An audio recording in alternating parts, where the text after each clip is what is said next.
In order to play Sarovia's national sport of Hoquenna, you need to understand a few basic concepts. We'll talk about the purpose of the game, the arena you'll play in, the rules of the game, and finally, penalties you want to avoid. In Hoquenna, there are 2 teams made up of anywhere from 4 to 8 players.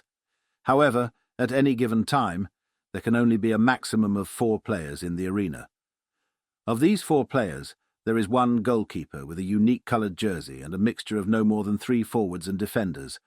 The purpose of the game is for the forwards and defenders, who must use ice boots, to direct the red ball into the opposing team's net to score a goal, while the goaltender is to prevent that from happening on their team.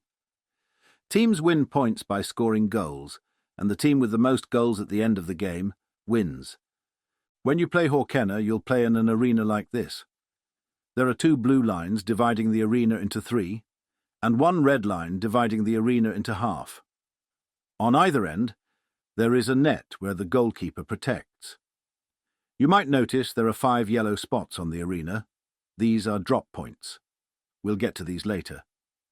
These blue lines divide the arena into zones, neutral zone in the middle, and attacking or defending zones depending on which team is where. This is from the perspective of the team on the left.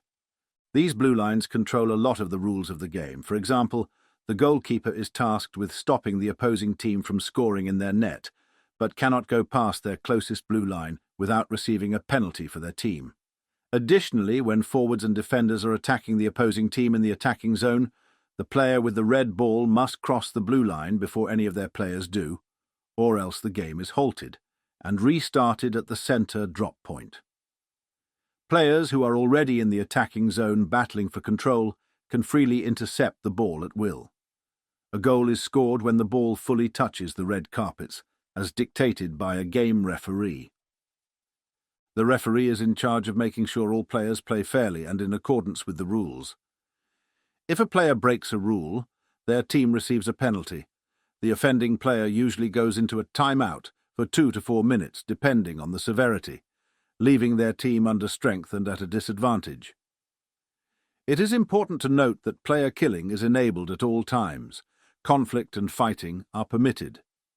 Some prohibited actions are, for example, not using ice boots, using weapons other than a sword, repeatedly hitting the same player that is not fighting back, having too many men in the arena at one time, insulting the referees, attacking goalies, improper equipment and more. When a team is suffering a penalty, they are on a penalty kill, and the opposing team has a power play.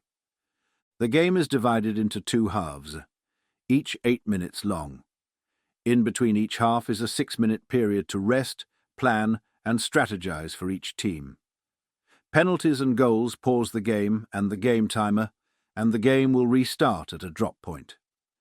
Players must calmly align anywhere within a specified radius of the drop point and wait for the ball to be placed there by the referee.